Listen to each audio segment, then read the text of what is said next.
Seperti dunia ini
terima kasih Tuhan atas kehadiran-Mu pagi hari ini pagi Tuhan. Kami percaya Tuhan apa yang kami lakukan pada pagi hari ini. Kami memuji meninggikan nama-Mu. Kami percaya Tuhan Kau hadir di tengah-tengah kami dan yang bertahan pada atas manusia Tuhan. Kami percaya Tuhan segala Kau hadir di tengah-tengah kami, para melakukan sesuatu pribadi lepas pribadi. Biar setiap kami berkekuatan, setiap kami boleh membangkitkan kembali, dan setiap kami saat ini boleh menjadi seorang murid untuk mendengarkan kebenaran firman. Urapi kami semua Tuhan yang menguasai tempat ini, dan juga Tuhan Engkau sendiri yang akan menyampaikan kebenaran firman kepada kami. Kudusnya kuasa darah-Mu Tuhan, berbicaralah kami siap untuk mendengar. Dalam nama Tuhan Yesus yang kita bersyukur, haleluya, amin. Shalom. Puji Tuhan, kita masih diberi kesempatan ya, hadir tiap hari, tiap pagi boleh hadir di tempat ini. Kemurahan Tuhan, karena bisa bangun dan coba tengok kanan kiri, bisa senyum ya. Nah, bisa senyum semangat. Itu sudah bersyukur loh ya. Karena sulit. Bukan juga banyak, tapi yang hadir untuk seperti ini itu kan juga luar biasa ya. Salah satu kelebihan dari yang hadir tempat ini itu adalah kita masih diberi kesempatan. Masing-masing kesempatan, tapi kita masih diberi seperti ini. Yuk sama-sama kita akan belajar firman Tuhan. Di Markus 6 ayat 30 sampai 44, saya akan bacakan ya. Karena ini satu peristiwa yang ini di dalam Injil semuanya ada. Di Markus saya cuma ada, benar-benar terjadi. Ya, judul perikopnya Yesus memberi makan 5.000 orang ya.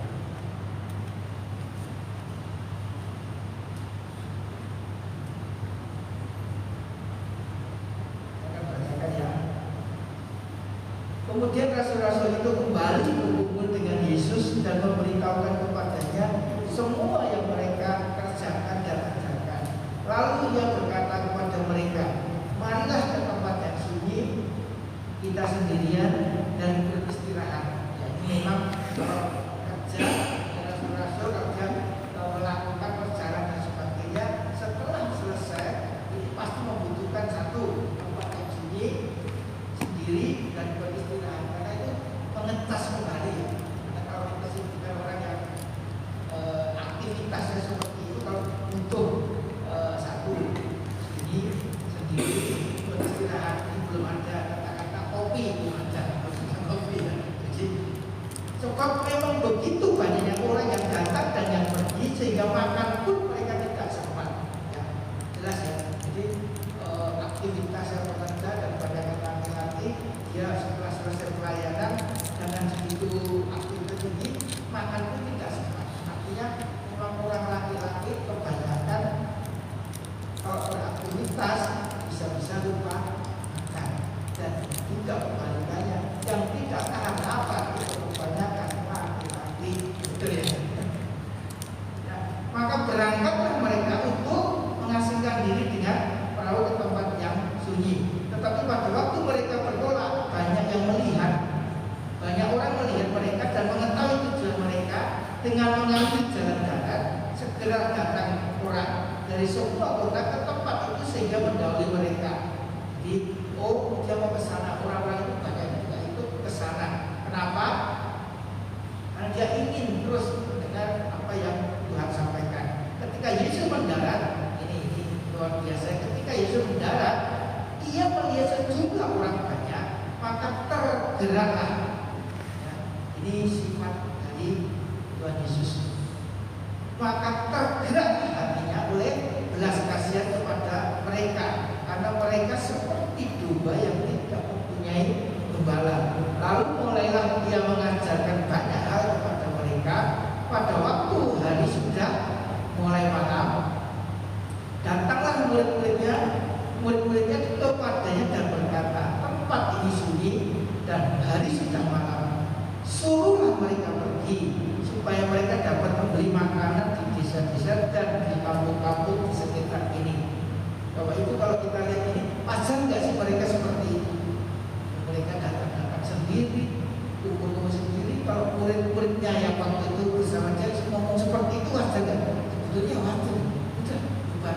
biar makan sendiri.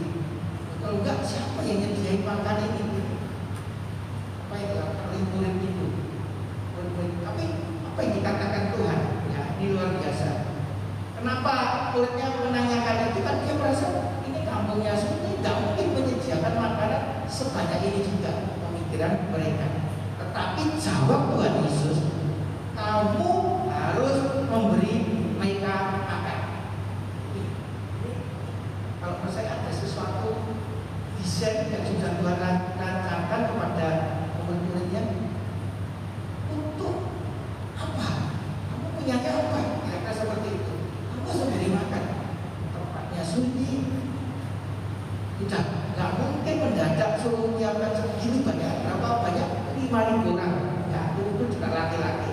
Tetapi ia berkata kepada mereka, berapa banyak roti yang ada padamu? Cobalah periksa.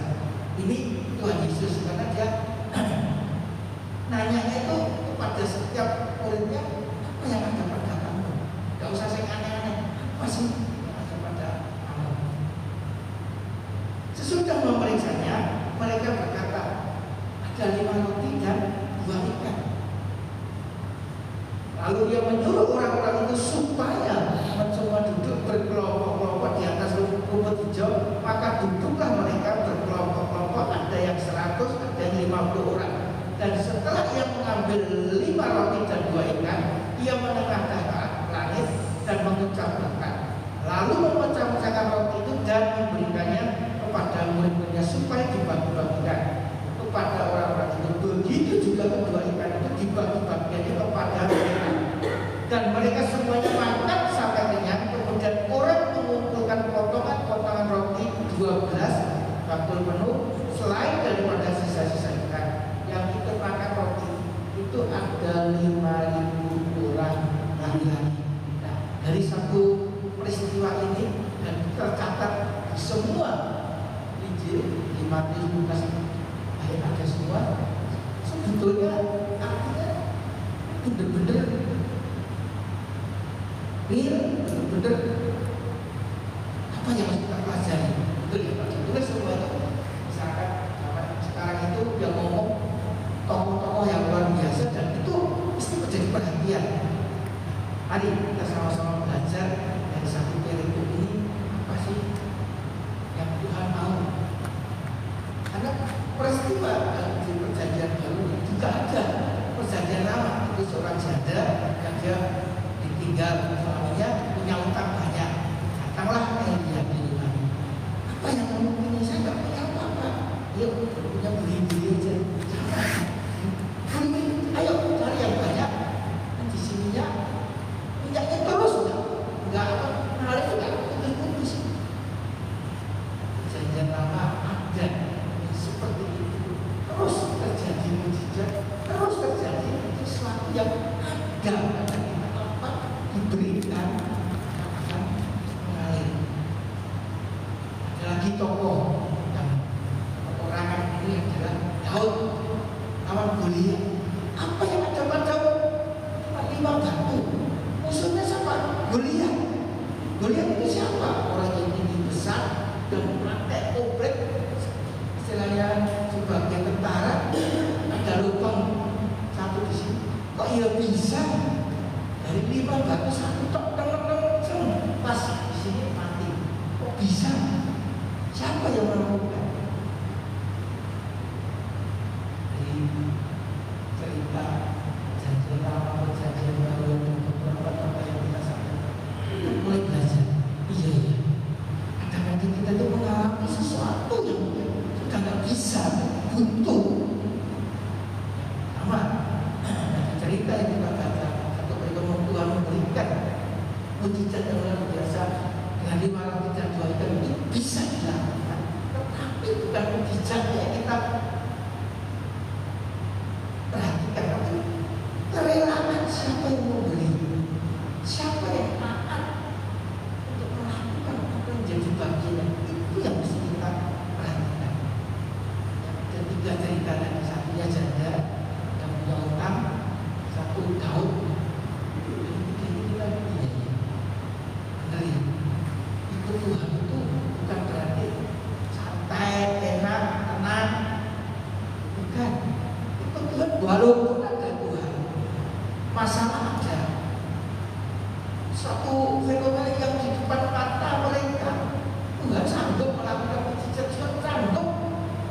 memberikan yang tidak ada menjadi ada, sudah diikuti oleh murid-muridnya. Tapi hari lepas hari perjalanan itu pun juga terjadi seperti itu lagi. Ada aja murid Tuhan Yesus itu juga sama.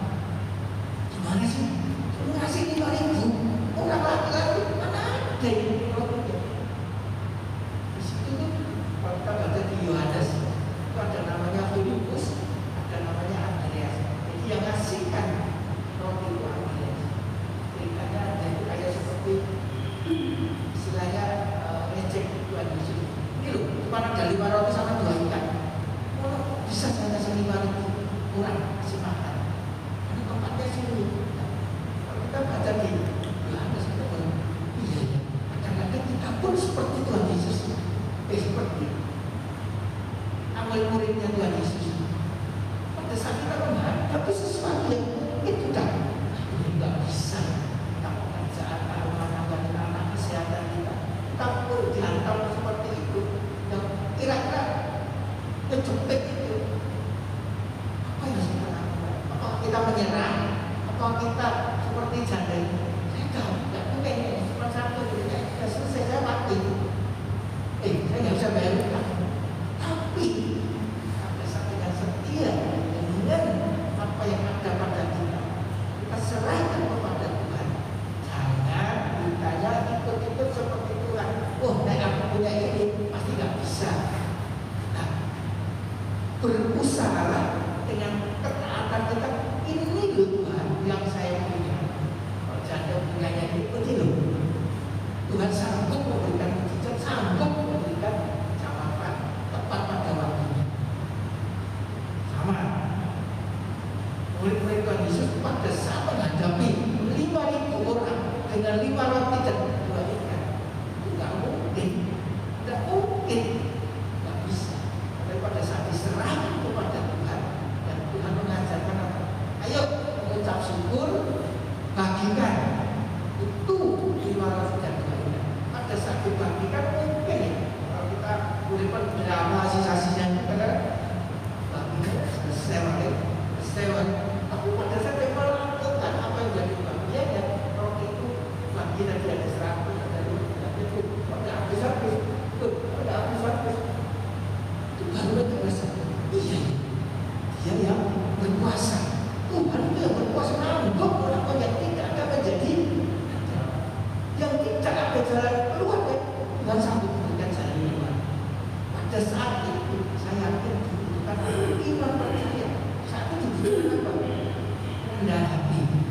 Mungkin kita biasa dengan pekerjaan kita, oh seperti ini gampang, oh seperti ini begitu mentok. Apa yang kita andalkan? Teman, orang pejabat, nggak ada. Pada saat nggak ada itu siapa lagi? Kita lihat. Dan di situ pada saat kita menyerahkan apa yang ada pada kita dan kita angkat, Tuhan pasti turun tangan. Pada saat dia turun tangan, percayalah dia sanggup memberikan yang kita mungkin yang kadang-kadang tidak terpikirkan kita itu bisa Tuhan lakukan. Nah, pada saat seperti itu, mari kalau kita mengalami hal yang kelihatan buntu, kelihatannya wah nggak bisa. Dan jangan menyerah, kita tutup pintu, kita berdoa. Kenapa kalau kita tutup pintu? Kadang-kadang kalau nggak ditutup pintu, tok ada siomel lewat misalnya, itu kan terganggu.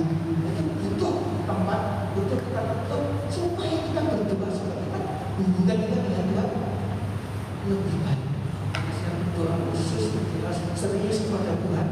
Tuhan sanggup memberikan hikmat, bahkan Tuhan sanggup melakukan mujizat yang tidak mungkin menjadi mungkin. Biasanya enggak, tapi kita lakukan bagian kita dengan sendirian dan percaya. Kan nggak mungkin ya 5 roti 2 ikan bisa memberi makan 5.000 orang laki-laki. Dan kalau ada perempuan sama anak itu bisa 10.000. Itu gimana? Kalau kita belum bayangkan itu bagi ke sini, bisa sampai sampai ada menakutkan dulu. Terus bahkan terakhirnya ada sisa berapa? 12 tahun. Itu gak gampang ya kalau kita manusianya. Terus kalau kita ngomong drama silakan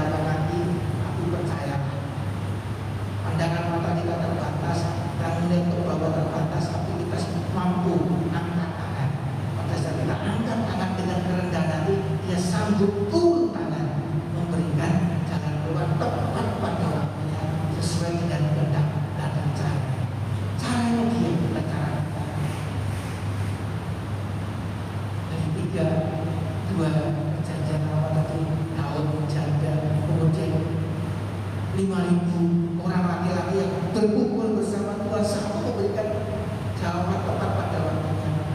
Walaupun kita mengalami tekanan, kita mengalami hambatan, kita mengalami kesulitan dalam kehidupan kita sehari-hari.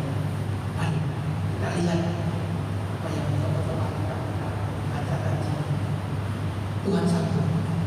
Tuhan bukan berhenti, Tuhan bukan menutup mata. Tuhan akan memberikan jawaban tepat pada waktunya. Butuh iman, ya. Butuh setia, ya.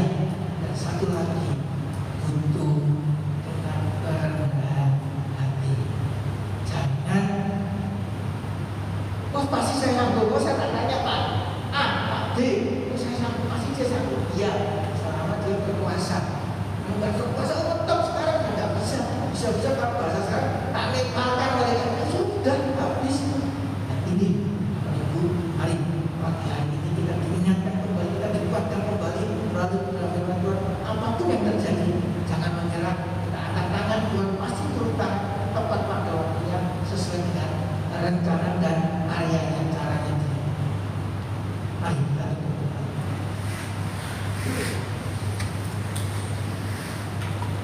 Kami tahu Tuhan, dalam kehidupan kami yang harus kami lewati hari lepas hari, terkadang kami mengalami seperti yang dialami oleh murid-murid ini. Setiap kami juga mengalami seperti janda Tuhan, bahkan mungkin seperti Daud menghadapi Goliat yang secara kasat mata manusia tidak bisa dan tidak mampu, bahkan tidak sanggup. Tetapi pagi hari ini kami dikuatkan, kami punya Allah yang berkuasa, punya Tuhan yang sanggup membuat yang tidak ada menjadi ada, yang sanggup memberikan jalan keluar pada saat-saat kami tidak berdaya. Untuk itu Tuhan pagi hari ini kami belajar percaya, berserah kepada Tuhan sepenuhnya. Kami percaya Tuhan, pada saat kami angkat tangan, pada saat kami terus berserah kepada-Mu, Engkau yang menopang kami, Engkau yang memberikan kami kekuatan, bahkan kami mampu untuk melewati hari lepas hari. Terima kasih Tuhan. Kami percaya Tuhan, Roh Kudus yang memeteraikan setiap firman. Dalam nama Tuhan Yesus kami berdoa syukur. Haleluya. Amin.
mengucap syukur Tuhan atas kesempatan yang Kau berikan pada pagi hari ini untuk kami boleh memuji memuliakan nama.